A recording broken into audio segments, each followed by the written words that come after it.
Hello my friends, Hank here, and in today's much requested video, we're going to learn how to paint up 1/35th scale World War II US Army combat medics in the ETO. The men and women of the US Army Medical Corps were some of the great heroes of the Second World War, and their incredible bravery, talent, and training helped save countless American lives throughout the conflict. Wherever GIs found themselves dug in, from the bocage of Normandy to the woods of the Ardennes, an attached medical corps dock was never too far away, and the sight of those Red Cross markings had to come as some great comfort to those men, knowing that their trusted combat medic was always right there when the going got tough. For our demo today, we're going to be using this lovely resin offering from Alpine Miniatures, but you can of course leverage these techniques on the figure of your choosing. To begin, as always, we've got our figure's head and body temporarily mounted on a couple of drywall screws with a dab of super glue to act as our painting jigs. Let's go ahead and spray these guys up with a coat of black primer to give us a nice base to work up from.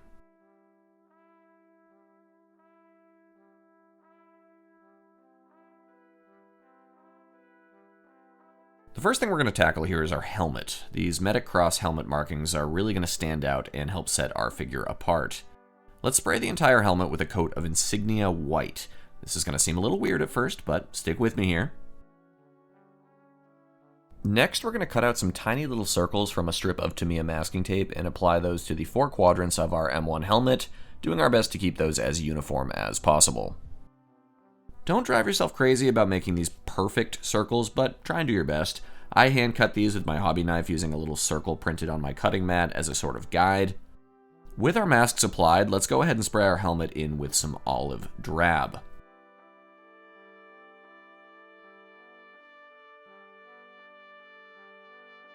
Once our OD is dry, let's carefully remove our circle masks to reveal that crisp white underneath. And now for the tricky part. Using some pure red, let's go ahead and pencil in our Red Cross emblems. Take your time here, make sure you've got a nice bit of paint applied to your brush, and be decisive with your lines. If you do happen to make any mistakes that you're unhappy with, you can always use some of our previous paint colors to overpaint any mess.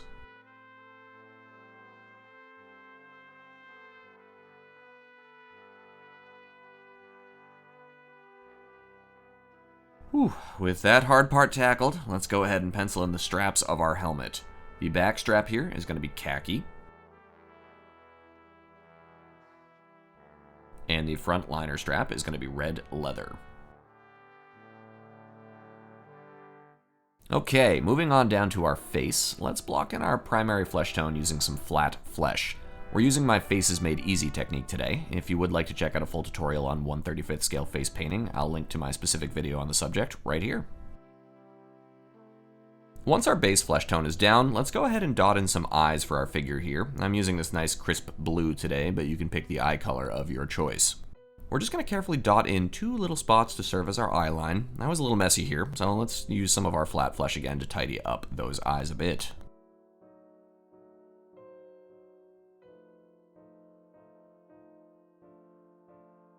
Alright, once our eyes are all set, let's take a bit of nice deep brown and draw in two very subtle eyebrows, just to help accentuate our sculpt a little bit there. And to help add a little color and depth to our face, let's apply a thin wash of light rust to flow into all the details of our face sculpt. Using a bit of tap water on our brush, we can remove any excess from the raised portions of the face, like the cheekbones, the nose, the chin, and the musculature of the neck. Okay, with the bulk of our head work complete, let's hop down to our medic's body. We're going to begin by spraying the whole torso with some khaki to color in the figure's M41 field uniform.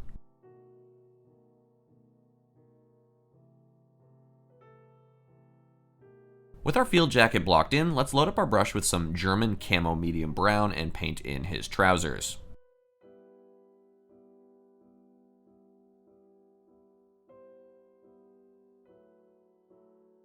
Next, let's hit a few of those little details. Let's color in our medic's wool scarf and gloves with some olive drab.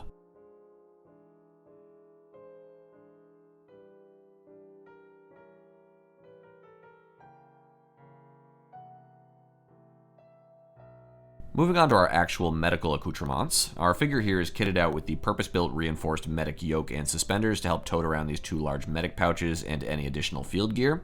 These would also be issued in a shade of olive drab number 3, the same khaki that we used for our M41 field uniform. So to create some differentiation here, let's hit these with some of this desaturated green-gray.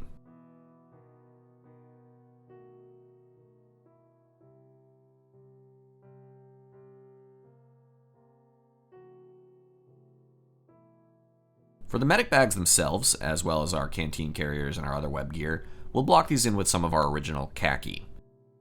While this is the same paint they've already been airbrushed with, this second brush painted coat will actually leave them a little bit more saturated and help them stand out from the rest of the uniform. Moving down a little further, let's block in our double buckle combat boots with some red leather.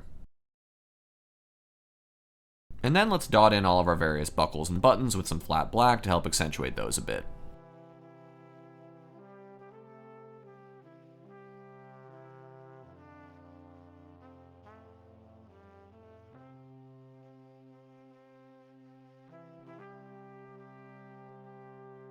Last but certainly not least, let's paint in his 2 medic armbands. We'll paint the basic field of the band with some of our same insignia white that we used way back in the beginning for his helmet.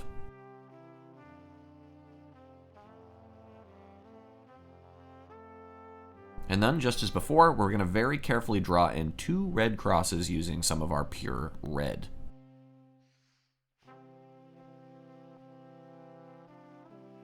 Alright, with our paintwork complete, let's move on to a little bit of weathering. Let's spray our whole figure with a coat of gloss varnish to seal in our paintwork and prepare for our next step. We're going to do a very simple sludge wash today using some of our Flory Dark Dirt clay-based wash. We want to apply a healthy coat of this all over our figure, allowing that to flow into all the little recesses and details of our sculpt. And then, using a finer tipped brush and a bit of tap water, we're going to remove any of that excess product from the raised and flat surfaces of our figure to help push that artificial shadow effect.